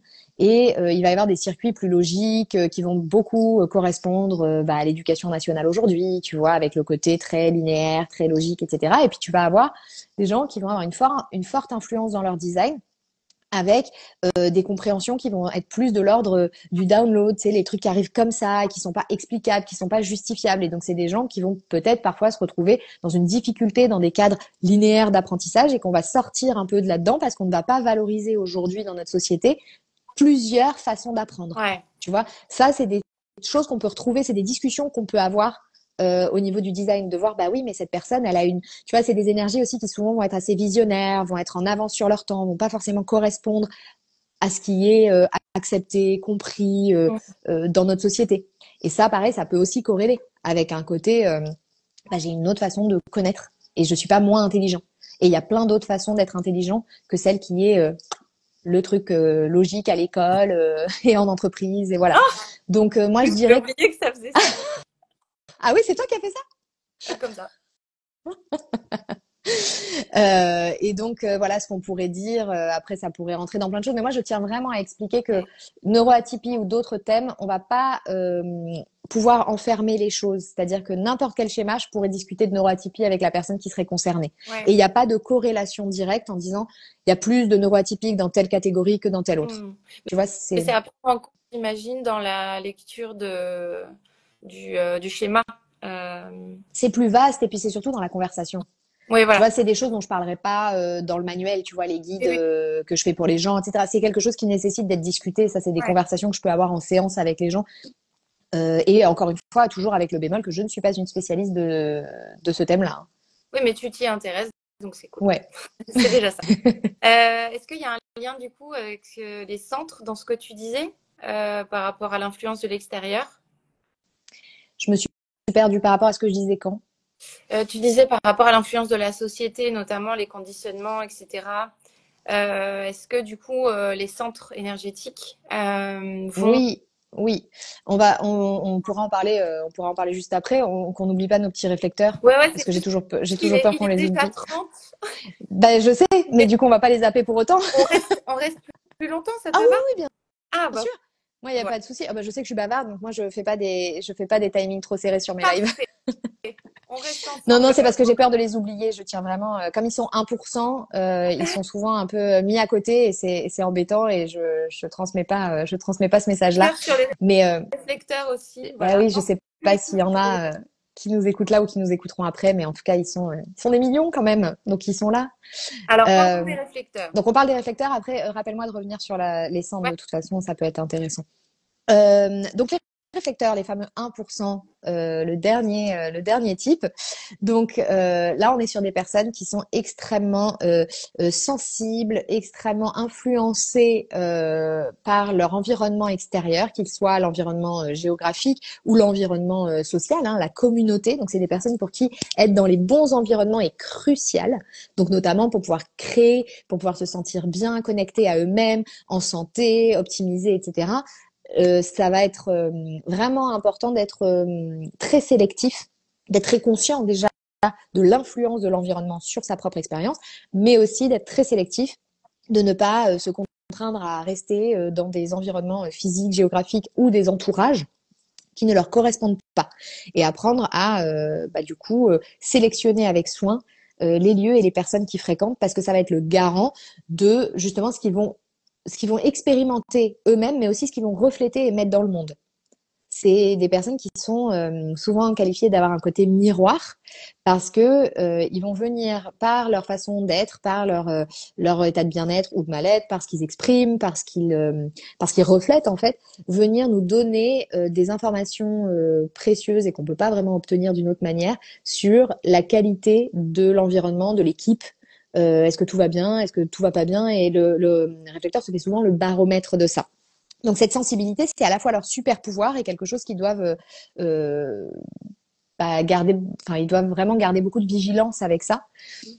Ils ont un besoin naturel en fait d'équilibrer justement des besoins de solitude, parce qu'ils vont aller décharger tout ce qu'ils reçoivent de l'extérieur, et des besoins de connexion aussi, des moments de connexion avec les bonnes communautés, les bonnes personnes qui vont les monter en énergie, qui vont leur permettre d'expérimenter et d'échantillonner. Ça, c'est un terme qui est assez clé chez eux. Des personnes qui sont capables d'échantillonner l'expérience qui les entoure. J'entendais encore ce matin dans une interview une personne dont le mari est réflecteur, et elle disait c'est fou, on est dans des soirées, parfois il va pas forcément interagir avec les gens et il est déjà très connecté à ce qu'ils expérimentent. Il peut dire cette personne, je pense qu'elle se sent comme ci, comme ça, etc. sans même avoir interagi avec. Donc il y a vraiment ce côté extrêmement sensible. Et donc leur processus créatif, bien sûr, va être le fruit des inspirations et de tout ce qu'ils reçoivent quand ils sont dans les bons environnements. Donc espérer créer pleinement et être connecté à tout ça quand ils se sentent pas bien là où ils vivent, quand ils se sentent pas bien dans les endroits qu'ils fréquentent ou dans les personnes qui les entourent, ça peut être vraiment compliqué. Donc, Donc le faire premier, attention au collectif, association ou autre ouais, que. le premier truc ça peut, en fait, ça leur change la vie. C'est-à-dire que, bien sûr qu'on est tous globalement sensibles à où est-ce qu'on habite et est-ce que Mhm. ce resto est bien pour nous et cet entourage, mais pas avec la même importance Ok. que pour le réflecteur. Donc oui, auprès de qui je vais créer, qui je fréquente, et ne pas, voilà, ne pas penser qu'on pourra, ça vient rarement du réflecteur, en fait. S'il y a un problème, ce qui vient de lui, c'est le fait de prendre son pouvoir et de dire ça, j'arrête, ou je change de lieu, ou ces Ok. choses-là. Mais Ok. donc, vraiment se sentir à l'aise et pleinement, c'est la première question à se poser. Si je me sens bloquée créativement, est-ce que j'aime mon lieu de vie? Est-ce que je suis dans les bons endroits et est-ce que je fréquente les bonnes personnes? Ça, c'est Ok. le premier critère. Après, il y a vraiment aussi le côté, ils ont un processus qui est très particulier par rapport à ce qui est commun dans notre société, qui est un processus, par exemple, de prise de décision qui va être beaucoup plus lent que le reste du monde. C'est des personnes qui ont besoin souvent de plusieurs semaines pour vraiment sentir les décisions évoluer, mais peut-être aussi sentir qu'ils se sentent à l'aise avec ce qu'ils sont en train de créer. Est-ce que j'ai envie, tu vois, de me lancer dans tel projet ou dans telle collaboration? Ça, c'est pas des choses qui vont être des décisions qui vont être prises immédiatement. Toutes des décisions qui sont majeures, ils ont besoin de les sentir, de les ressentir, de les re-ressentir, de les laisser mûrir et d'être respectés aussi là-dedans. Donc tout ce qui est rushé, qui demande de l'urgence, qui est pressurisé par l'extérieur, c'est quelque chose qui est contre-productif complètement et irrespectueux du réflecteur. Donc des environnements où ils peuvent se laisser de la place et de l'espace. Et dernier point aussi, c'est des personnes qui ont naturellement une identité qui est très volatile, très évolutive. C'est un côté très caméléon, tu vois, si on devait prendre un archétype.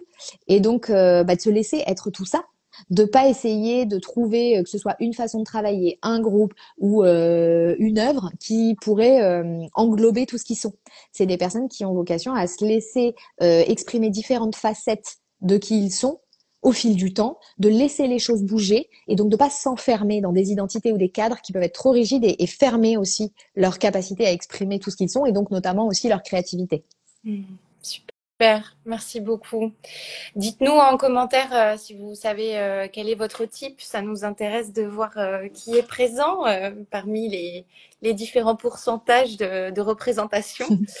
Et puis, je veux bien que vous laissiez un commentaire sur le replay aussi. On va continuer, du coup, comme je disais, un petit peu plus longtemps. Le live dure 1 heure habituellement, mais il y a tellement de choses à dire sur le human design. Et c'est tellement intéressant que, voilà, on continue sur la suite parce que c'est important qu'on vienne parler donc des centres énergétiques, de l'autorité, Mm. de la stratégie. Est-ce que tu veux commencer quelque part? Alors, la stratégie, j'en ai parlé quand je parlais des types. Hein, donc, pour les générateurs manifesteurs, c'est répondre, donc laisser les choses se présenter et écouter sa réponse viscérale. Pour les manifesteurs, pour les projecteurs, c'est se sentir invité et reconnu avant de se lancer dans une opportunité qui impliquerait une autre personne. Pour les manifesteurs, c'est suivre ses élans, donc initier et informer. Okay. Et pour les réflecteurs, c'est vrai que je l'ai pas dit de façon très précise, c'est attendre un cycle lunaire. Ils ont une connexion particulière au cycle lunaire qui dure donc environ 28-29 jours. C'est ce que j'exprimais quand je parlais du processus de décision évolutif et très lent et mûrement ressenti. Ok. Voilà. Donc ça, c'est pour la stratégie. L'autorité intérieure, ça vient compléter, parce que là, depuis le début, on parle aussi quand même indirectement de prise de décision. L'autorité intérieure, c'est l'outil, la boussole qu'on a chacun à l'intérieur de nous pour venir affiner justement le ressenti et le tri en fait entre les bonnes opportunités. Donc, on va pas rentrer dans les mêmes détails évidemment que pour le type, mais pour vous donner un peu un aperçu, et tu en as parlé tout à l'heure quand tu mentionnais la tienne, l'autorité émotionnelle. Donc, il existe 7 autorités différentes. Donc, la première, c'est la plus répandue, c'est l'autorité émotionnelle, qui est possible pour les générateurs manifesteurs, projecteurs et manifesteurs. Quand on a une autorité émotionnelle, quel que soit son type, on est quelqu'un qui a besoin de prendre son temps pour rentrer dans les opportunités. On peut être aussi quelqu'un qui, en plus, va avoir, ça va dépendre de comment notre autorité émotionnelle est câblée, entre guillemets, c'est plus précis sur le schéma, mais on peut être quelqu'un qui, de toute façon, va avoir des humeurs plutôt fluctuantes. Là où la précision du schéma va nous indiquer si c'est souvent des humeurs très très marquées avec des très grands hauts, des très grands bas, ou des choses qui sont des fluctuations qui sont peut-être un petit peu plus, comment dire, un peu moins marquées. Mais globalement, on est des gens dont, moi c'est mon autorité aussi, dont les humeurs vont varier, donc potentiellement la connexion à ce que j'ai envie de faire, ce que je suis d'humeur à faire aujourd'hui, va colorer aussi notre expérience. Et donc, si on ramène ça à, par exemple, la prise de décision de me lancer dans un projet ou de collaborer avec quelqu'un, c'est de prendre son temps. Parce que on vit dans un monde d'urgence et d'immédiateté. Ce qui est assez rigolo, vu comme je le disais tout à l'heure, c'est plus de 50% de la population qui est faite pour prendre son temps. Et pour autant, personne n'a envie d'attendre. Et ni attendre de répondre, ni attendre d'être invité, ni attendre d'avoir un élan, ni attendre d'être au clair émotionnellement. Et pour autant, en fait, quand on a une autorité émotionnelle, patienter permet en fait, alors c'est pas du temps qu'on prend pour aller peser les pour et les contre et grimper dans la tête, hein. C'est du temps pour ressentir comment mon feeling évolue en fait vis-à-vis si je suis manifesteur d'un élan que j'ai eu, si je suis projecteur peut-être d'une invitation que j'ai reçue, si je suis générateur d'une réponse viscérale que j'ai eue de me lancer dans quelque chose. C'est des gens qui vont bénéficier de aller dormir une nuit, voir comment ils se sentent le lendemain et laisser les choses un peu se décanter parce qu'il y a beaucoup de justesse dans un processus qui est digéré pour eux et de pas être impulsif et spontané même quand ils sont justement plus c'est chargé émotionnellement, moins c'est forcément juste pour quelqu'un qui est émotionnel. Et autre point qui peut avoir relation avec la créativité, c'est que très souvent dans les downs, parce que je disais qu'il y a une expérience d'émotions qui peuvent être des hauts, des bas et qu'il faut pas juger et qui sont complètement justes en fait dans l'expérience d'un être émotionnel, mais dans les downs que souvent on peut repousser ou avoir envie d'anesthésier ou de juger quand on sent juste pas d'humeur ou pas bien, c'est souvent en fait des moments très créatifs. Donc ça va dépendre des gens, mais ça peut être intéressant d'aller explorer ça et changer son regard sur les downs, parce que c'est au contraire des moments où on peut se sentir beaucoup plus connecté à cette phase plus inspiratoire de qu'est-ce qui émerge en moi en fait. Et on le sait, hein, il y a beaucoup d'œuvres majeures dans notre société qui ont été créées dans des moments de dark et des moments de mélancolie intense, de désespoir. Et c'est pas juste quelque chose où on essaye de rusher, de s'en sortir. De toute façon, il y a rien à faire pour sortir de là. C'est le corps qui va suivre naturellement son truc. Mais il peut y avoir beaucoup de trésors de créativité là-dedans. J'essaie de vraiment aider chacune que j'accompagne à sortir du mythe de la personne torturée, l'artiste incompris, tu vois. Euh, Parce que tout le monde n'a pas besoin de ça pour réussir à créer. Par contre, j'ai identifié effectivement qu'il y avait beaucoup d'artistes que j'accompagne ou même d'artistes tout court qui ont été connus et reconnus, notamment par leur processus créatif, qui passaient par des grandes phases de dépression, de mélancolie, d'émotions très fortes, mais parce que finalement, c'est aussi un exutoire, la création. Oui. Donc, c'est thérapeutique aussi. Oui. J'accompagne beaucoup d'artistes, notamment, qui me disent que pour eux, c'est viscéral et tu vois, justement, Mmh. c'est vital de créer, qu'ils ne pourraient pas faire autrement. Ils n'arrivent pas forcément à expliquer Mmh. pourquoi, mais ils expliquent que c'est un besoin, quoi, pour Mmh. évacuer, exprimer, etc. Est-ce Ouais. que du coup, tu penses qu'il y a un type ou une autorité particulière reliée à ce genre de discours? Bah, ça, on pourrait le retrouver en fait. C'est pas pour moi corrélé directement à un type. Bah, le côté très potentiellement très mélancolique, très voilà, avec des hauts et des bas, on peut le retrouver bien sûr chez les autorités émotionnelles, mais on peut le retrouver chez d'autres personnes qui vont aller là, pareil, un petit peu à ce que je touchais tout à l'heure sur la neuroatypie, avec beaucoup de marqueurs qui sont dans les énergies qu'on appelle du circuit individuel. Donc cette autre façon de comprendre les choses, etc. C'est une énergie qui vient naturellement avec un rapport à la mélancolie qui est particulier. Et c'est un rapport à la créativité aussi. Donc je ne douterai pas que beaucoup de créatifs, beaucoup d'artistes soient très émotionnels et ou parce que les deux sont compatibles, avec beaucoup d'énergie au niveau de cette façon de vivre la créativité qui est marquée et teintée de mélancolie, quoi. Hmm. Après, c'est pas le cas de tout le monde, hein, encore une Bien fois. sûr. Vous vivez Et c'est pas pas une ça du tout. condition à la créativité d'ailleurs. Exactement. Voilà. Rassurez-vous si vous ne vivez pas d'émotions fortes vers le bas. C'est tant mieux pour vous, hein, j'ai envie de dire. Tout Ouais, le ouais. monde n'a pas besoin. Euh, ok, donc du Donc coup, après, en autre ouais. autorité très répandue, on va avoir l'autorité sacrale, donc qui n'est possible que pour les générateurs et générateurs manifesteurs, où là, pour le coup, ça rejoint beaucoup ce que j'expliquais par rapport à l'importance du viscéral, mais ils peuvent faire confiance au viscéral dans l'instant. Contrairement à un générateur ou un générateur manifesteur, par exemple, qui serait émotionnel, où pour des petites décisions, j'ai mon viscéral, hop, hop, je vois ce qui se présente, et alors, je te vois figé, c'était moi? Ah, Non, ça y est, c'est c'est parce bon, que c'est revenu. j'ai plus beaucoup de batterie. Je vais charger mon téléphone, c'est pour ça. Et, et donc, quand c'est viscéral, quand c'est sacral, viscéral spontané, moi j'appelle ça. C'est-à-dire que je fais confiance en toute situation à ce que me dit mon viscéral pour tout type de décision, majeure ou mineure. Quand je suis émotionnel et générateur ou générateur manifesteur, j'ai quand même le viscéral, mais je vais tout gagner à laisser les choses se décanter et interroger mon viscéral en voyant comment il répond le lendemain ou le surlendemain, en me laissant un temps. Donc d'un côté, il y a viscéral spontané, donc c'est quand j'ai une autorité sacrale, et il y a émotionnel pour les générateurs et les générateurs manifesteurs, ça serait viscéral repoussé, viscéral avec du temps. Mais il y a aussi des émotionnels qui sont manifesteurs ou projecteurs. Voilà. Donc pour le moment, on a fait émotionnel et sacral, donc c'est les plus répandus Ouais. dans le collectif. J'ai juste On est à presque une question 80%. Ouais. très importante, je pense, que moi je me pose et que beaucoup de personnes doivent se poser, c'est euh, ça veut dire quoi sacral, c'est donc le plexus, le chakra Le sacré, centre c'est ça? sacral. Ouais. Nous, on dit pas chakra, hein, après on appelle ça centre. Le- C'est le système des chakras infusé dans l'human design, mais après on n'utilise plus ce mot. ouais. Donc c'est les 9 centres énergétiques. Et en fait, quand tu veux aller consulter ton autorité ou que tu veux l'écouter, Mmh. il faut penser au projet, à l'idée, et voir ce que tu ressens dans ton corps, c'est ça? Alors, pas penser justement, parce qu'il y a un rapport pour le générateur et le générateur manifesteur, qu'il soit sacral ou émotionnel, il y a un rapport justement à l'environnement extérieur. Donc, plutôt que de penser, parce que du coup, là, on est dans la tête, on est à l'intérieur, aller trouver un moyen de, euh, de se connecter au monde extérieur. Donc ça peut être se faire poser des questions fermées, par exemple. Est-ce que tu as envie de faire ce projet? Est-ce que ce projet t'excite? Est-ce que c'est le bon moment pour toi de t'engager dans ce projet?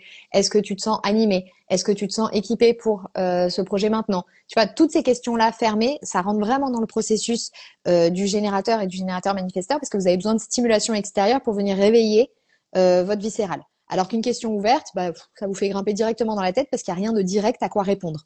Si je te dis qu'est-ce que tu veux faire dans la vie, t'as rien à me répondre en fait. Tu vas ah bah peut-être ça, je sais pas. Alors que si je te dis est-ce que c'est le bon moment pour toi de te lancer dans le projet X dont tu étais en train de me parler, pouf, là il y a le potentiel qu'il y ait quelque chose qui se réveille, qui s'ouvre ou qui se ferme dans ton corps. Donc ça c'est une première chose. Ok. On peut pas le Et faire tout seul du si, coup. bah justement, tu peux le faire tout seul avec à l'écrit, tu peux le faire tout seul en t'enregistrant avec ton dictaphone, tu peux le faire tout seul en lisant un mail, en écoutant un podcast et il va y avoir un mot qui va te déclencher, qui va venir se connecter à ce que tu pensais déjà avant et que tu avais en tête, mais que si tu es un bon générateur, tu poursuivais pas une idée juste parce que tu l'avais en tête, t'attendais que quelque chose se présente et bah bam, t'étais en train d'écouter un podcast dans ta voiture, la nana elle a dit un mot, ça a réveillé un truc dans ton ventre et tu sais que là tu peux y aller, c'est ton feu vert par exemple. Moi, c'est les frissons souvent. Tu sais, quand on dit ça vibre, les gens dans la spiritualité, ils disent souvent ça. Ouais. Ça Tu sais si ton vibre. centre du spleen, il est défini ou pas? Très bonne question. C'est lequel C'est le déjà? triangle en bas à gauche. En bas à gauche, oui, il est défini. Ouais. Mm. Ouais. Ok. Bah, en fait, ça vient jouer pas mal et on va pas rentrer dans ces détails-là pour les gens, mais globalement, en plus, s'il est connecté à ton Ouais. sacral, euh, tu as une expérience où les deux sont un peu fusionnés. Et Mm. donc, ton autorité reste viscérale avec cette capacité à répondre à des questions fermées et ce genre de choses-là. Mais globalement, il y a souvent une espèce de confusion et qui est juste, en fait. On cherche pas à la neutraliser. Entre, ah oui, mais moi, je sens pas forcément que dans mon viscéral. Je sens aussi parfois un frisson, une résonance, un écho, un truc qui vient. Ça, c'est le domaine du spleen. Et Ok. souvent, les deux sont fusionnés. Pour beaucoup de gens, Super. quand le sacral est défini et le spleen aussi, et en plus, s'ils sont connectés. Bon, là, on rentre vraiment dans des détails. Je veux pas que les gens se sentent intimidés en se disant, oh là là, je dois savoir tout ça. Là, vraiment, je suis en mode un peu geek. Mais l'idée, vous n'avez pas besoin de ces infos-là pour expérimenter. Oui, et puis tout ça pour dire que moi-même, qui n'ai pas encore suivi enfin, compris tout de manière approfondie, rien que ce que tu es en train de me donner comme élément de compréhension, c'est assez clair une fois qu'on a le thème sous Ouais. les yeux, en fait. Et je le rappelle, hein, vraiment, l'idée, c'est pas de comprendre les choses, c'est pas de les intégrer intellectuellement. C'est d'ailleurs même souvent un frein. Le fondateur du design, il disait souvent dans ses conférences où il avait des gens qui le suivaient depuis des années, qui venaient absorber l'information et tout, il disait en fait, le problème c'est que vous êtes presque, et on peut le dire de la population en général, trop intelligent, mais pas en mode compliment, hein, un peu trop dans la tête, trop intelligent pour vraiment vivre votre design tranquille et vous foutre la paix, quoi.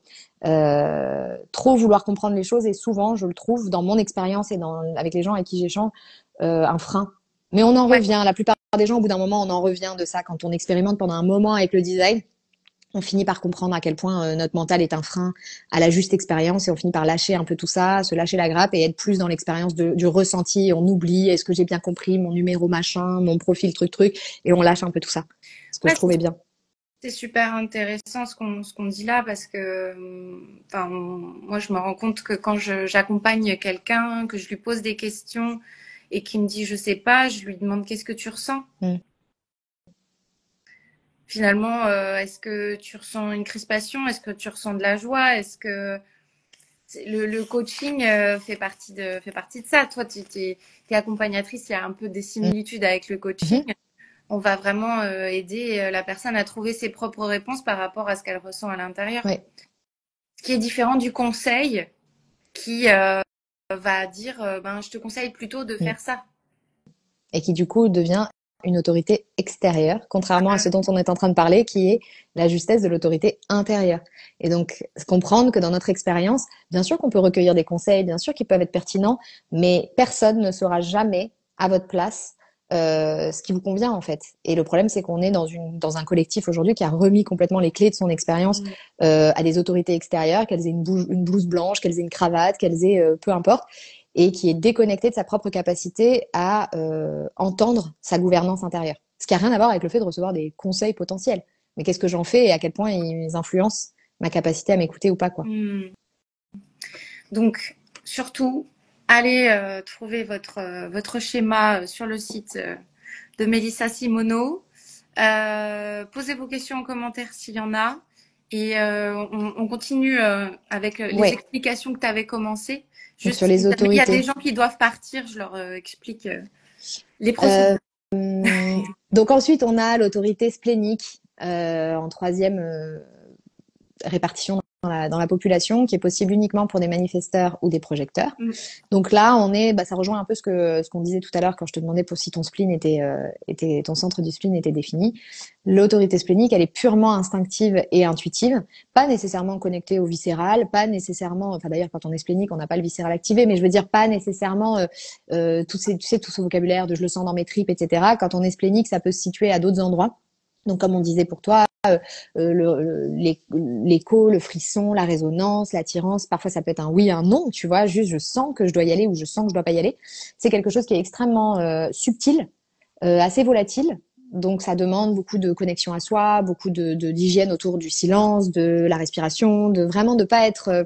C'est des gens qui sont naturellement sensibles à plein de choses et qui donc doivent avoir une hygiène pour le coup, là, Ouais. comme on parlait d'hygiène de vie tout à l'heure, mais alors là, une hygiène de respect du silence Mm. intérieur et de vraiment alterner les moments où je suis avec le monde et les moments où je me retrouve avec moi-même pour pouvoir laisser mon intuition se manifester sous toutes ses formes et puis apprendre aussi à voir sous quelle forme elle se manifeste le plus souvent parce que parfois il peut y avoir aussi une forme de régularité là-dessus et accepter aussi un tempo qui est extrêmement spontané et impulsif. Donc là, on quitte complètement le domaine de ce qu'on disait pour l'autorité émotionnelle où il y a besoin d'infuser les choses, etc.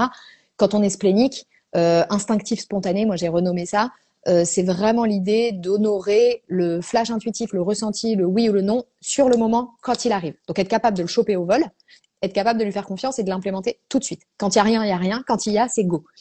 Et ça, c'est pour tout type de décision. Donc ça peut être jugé par l'entourage de mais comment tu peux prendre une décision aussi importante sur un coup de tête. On espère que c'est pas un coup de tête au sens intellectuel du terme, que c'est un coup de résonance. Et dans ces cas-là, de vraiment honorer ça, oui, c'est le processus. Une personne qui est splénique n'aura pas du tout le même processus qu'une personne qui est émotionnelle, pour qui c'est bénéfique de prendre son temps, contrairement à une personne splénique. Ok. Et ensuite, on en a pas Il n'y a mal pas d'autres, d'autre? mais qui sont vraiment très peu répandus Ah, dans la société. On a l'autorité. Alors sur les schémas en anglais, il y aura self-projected. Sinon, ça s'appelle projeté, soit projeté, identité projetée. Enfin, il y a pas mal de choses comme ça. C'est possible que pour certains projecteurs. Et là, il y a plusieurs éléments qui sont importants. livraison. Bah écoute, non, j'attends rien. Il y a plusieurs éléments qui sont importants. La notion de connexion à sa propre identité. C'est des personnes qui ont vraiment besoin que leur identité soit... Attends, je vais quand même aller voir. Pas de souci. Excuse-moi. Tu peux rebondir un petit peu pendant ce temps? Oui, pas de souci. Allez-y. Si vous avez des questions, des remarques, des partages, vous pouvez les mettre en commentaire. Et Mélissa nous rejoint très rapidement. En tout cas, merci aux personnes qui ont été présentes jusqu'ici. Et je vous souhaite vraiment de réussir à vous comprendre et à vous accepter dans vos fonctionnements propres. C'est pour ça que j'ai organisé ce live. Si vous avez besoin voilà, d'échanger sur ça, Mélissa sera joignable. Pas forcément sur Instagram, parce que je sais qu'elle n'est pas hyper active, mais vous pouvez essayer. Sur son site, il y a ses coordonnées, etc. Vous pouvez prendre rendez-vous avec elle. Et moi, bah, je me ferai un plaisir aussi d'échanger avec vous sur vos fonctionnements et sur vos stratégies adaptées. Donc, n'hésitez pas à m'envoyer un message également. Mélissa est revenue pile poil au moment où j'étais en train d'expliquer Coordination parfaite. ouais, qu'on restait joignable après le live pour Oui, échanger. bien sûr. Voilà. Donc, on parlait de l'autorité du soi projeté, où là, je disais qu'il y avait un lien hyper fort avec l'identité de la personne, le pouvoir d'exprimer en fait son identité dans tout ce qu'elle fait, que les choses lui ressemblent et qu'elle ait l'impression qu'elle peut exprimer qui elle est authentiquement, avec ouais, toute l'unicité que ça peut comporter. Et c'est des personnes qui, pas toutes se retrouvent là-dedans, mais globalement quand même, ont souvent un besoin d'aller s'entendre, exprimer, verbaliser les choses pour pouvoir clarifier ce qui leur correspond. Et donc ne pas freiner cet élan de soit parler seul, soit parler avec des gens et sentir en fait à quel point donner une voix à leur ressenti librement et pas calculé, donc dans des environnements où ils se sentent en sécurité, non jugés, etc., peut les aider d'un coup à rencontrer leur justesse et oh, je sais en fait, mais juste parce que je me suis laissée exprimer. Ok. Ça, on va le retrouver aussi dans d'autres autorités, mais c'est la première qui a ce lien assez fort avec le fait d'avoir besoin d'une caisse de résonance en face, en fait. Ensuite, on va avoir l'autorité environnementale ou mentale, ou dans certains logiciels, il va y avoir marqué type projecteur, autorité aucune. Alors, j'aime pas trop ça, parce qu'en fait, tout le monde a une autorité. Et donc, c'est possible, donc, comme je le disais, pour certains projecteurs. Et c'est des personnes qui sont extrêmement sensibles à leur environnement, qui vont avoir besoin de beaucoup de temps, beaucoup de discussions. On retrouve aussi ici l'importance de la parole et des discussions différentes dans différents environnements auprès de différentes personnes qui vont permettre en fait de laisser émerger aussi des vérités en eux. Donc pareil, on sort du tempo, immédiateté, tout ça qui peut être extrêmement toxique pour ces gens-là.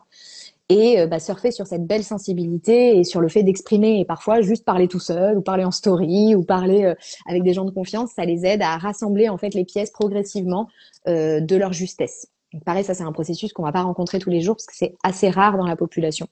Je crois qu'on est sur environ 1% et quelques. Ok. Et on a aussi l'autorité égo qui est possible pour certains manifesteurs et certains projecteurs, très rares, très connectés au désir, à la motivation, à ce que j'ai envie de faire. C'est des gens qui vont souvent être, qui ont besoin, parce que parfois ils vont être déconnectés de ça, mais besoin de réinvestir le côté assez égoïsme sain, tu vois, genre qu'est-ce que moi je retire de cette décision, qu'est-ce qu'il y a là-dedans pour moi, où est-ce que mon cœur m'amène, qu'est-ce que je veux vraiment. Tu vois, tout ce je veux qu'il faut réaffirmer dans une société où on dit pas je veux, on dit je voudrais, etc.